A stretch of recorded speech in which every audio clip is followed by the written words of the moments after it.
First of all మనం 'court' movie యొక్క collections గాని, దాని లెవెల్ చూస్తే షాక్ అవుతాం నిజంగా ఈ కలెక్షన్స్‌కి.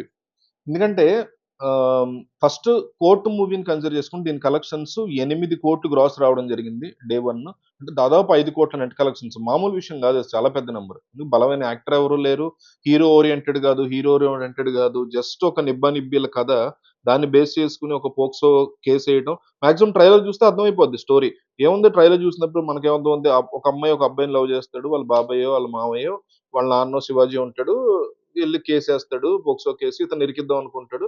మనోడు ప్రియదర్శన్ దీన్ని ఎట్లా బయట తీసాడు ఇతన్ననేది ఆబ్వియస్‌లీ ట్రైలర్ చూస్తే ప్రతి ఒక్కళ్ళకి అర్థమైపోద్ది. అవునా గదా! అయినా గాని థియేటర్‌కి రప్పించేటువంటి దమ్ముండాలి. మాక్సిమం స్టోరీ మొత్తం వాళ్ళు ముందే చెప్పేసారు. ఏం జరుగుద్ది అని మొత్తం చెప్పేసారు. అయినా గాని మరి థియేటర్ రావడానికి ఏముంటది? ఇప్పుడు for example 'Waltair Veerayya' cinema ఉందనుకోండి. దాని ట్రైలర్ చూస్తే మనకు స్టోరీ మొత్తం అర్థమైపోద్ది. ఏముంది? చిరంజీవి, రవితేజ అన్నదమ్ములు. రవితేజ చనిపోతాడు. చిరంజీవి ఫైట్ చేస్తాడని ఆబ్వియస్‌లీ మనం గెస్ చేసేస్తాం ట్రైలర్ చూసినప్పుడు. అదే జరుగుతది థియేటర్‌లో గూడా. కానీ థియేటర్‌కి ఎందుకెళ్లరు? ఎంటర్‌టైన్‌మెంట్ ఉంటది. చిరంజీవి, స్టార్ కాస్ట్, రవితేజ ఈళ్ళందరూ ఉన్నారు కాబట్టి వాళ్ళు ఎట్లా పెర్ఫార్మ్ చేశారో చూడడానికి థియేటర్‌కెళ్తాం. అది వేరు. కానీ 'కోర్ట్' చూసుకుంటే ఎవరున్నారు అసలు స్టార్ కాస్టే లేదు గదా! శివాజీ ఇప్పుడిప్పుడే గ్రో అవుతున్నాడు. ఒకప్పుడు తోపే గాని ఈ మధ్య పడిపోయాడు. మళ్ళీ సెకండ్ ఇన్నింగ్స్‌లో ఉన్నాడు. ప్రియదర్శి, బలగం అప్పుడు హిట్ కొట్టాడు. మధ్యలో ఏమీ లేవు. సో, మిగతా వాళ్ళైతే ఎవరో తెలీదు. ఆ బుడ్డోడు 'సలార్‌లో' వరదరాజ మన్నర్ క్యారెక్టర్ ఏసాడంట. నాకప్పుడే తెలిసింది. సినిమా చూసాక షాక్ అయ్యాను నేను. ఒక్క సాంగ్ మాత్రం బావుందంతే. సో, 8,00,00,000 డే 1 వసూలు చేసుకోవడం అంటే చాలా పెద్ద నంబర్ అని చెప్పొచ్చు.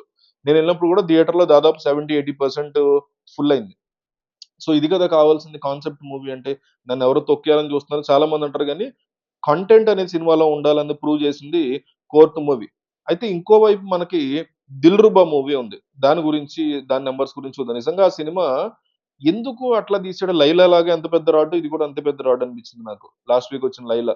కిరణ్ అబ్బోర్ ఎలాంటి కాన్సెప్ట్‌తో వచ్చాడు అంటే బ్యాక్ టు హిస్ ఫార్మా అనిపించింది. ఒకప్పుడు 'రంజన్' అని ఏవో పిచ్చి పిచ్చి సినిమాలు తీసాడు. మధ్యలో 'కా' అని ఒక మూవీ తీసాడు.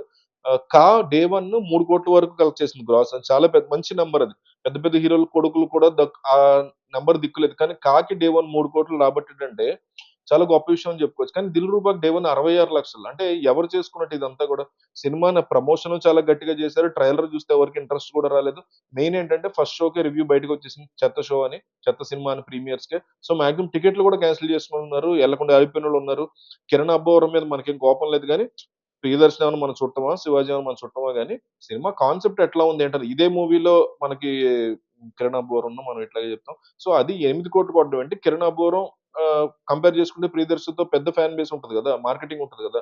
అయినా గాని ఇలా ఉండడం అనేది చాలా అంటే 'కోర్ట్' మూవీ ఇంతలా హిట్ అవ్వడానికి ఉన్న బిగ్గెస్ట్ కారణం ఏంటంటే, ఏం పెట్టి వాళ్ళు జనాన్ని తప్పించగలిగారు అంటే కాన్సెప్ట్, కాంటెంట్. మనం రివ్యూలో గూడా చెప్పాం మన ఛానెల్‌లో. మాక్సిమం అంటే అదిరిపోయిందనమాట. ఆ kind of content. Main scenes POCSO case గురించి వాళ్ళు చెప్పేటువంటి విధానం ఏదైతే ఉందో అర్థమయ్యేలాగా నీట్‌గా జెప్పారు.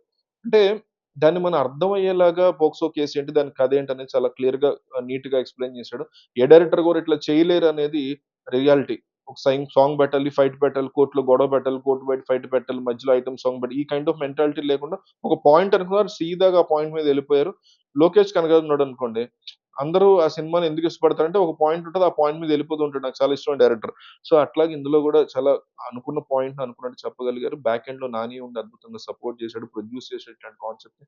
పెద్ద హీరోలేంటంటే ఇలా చేయాలి. తాము యాక్ట్ చేయలేనటువంటి స్క్రిప్ట్స్ ఉంటాయి. ఇప్పుడు ఇమేజ్ చట్టంలో ఇరుక్కుపోయిన స్టార్ హీరోలు 'నాని' లాంటి వాళ్ళు, 'చిరంజీవి బాలకృష్ణ', 'మహేష్ బాబు', 'పవన్ కళ్యాణ్' లాంటి వాళ్ళందరూ గూడా 'అల్లు అర్జున్', 'రామ్ చరణ్' ఎన్టీఆర్ వీళ్ళందరూ ఇమేజ్ చట్టంలో ఇరుక్కుపోయి ఉంటారు. బట్ వాళ్ళ దగ్గరికొచ్చి కొన్ని మంచి స్క్రిప్ట్స్‌ని ఇట్లా ప్రొడ్యూస్ చేయగలిగితే 'నాని'లాగా నిజమైనటువంటి మూవీ లవర్ 'నాని' నాకనిపిస్తది ఈ సినిమా చూసినప్పుడు.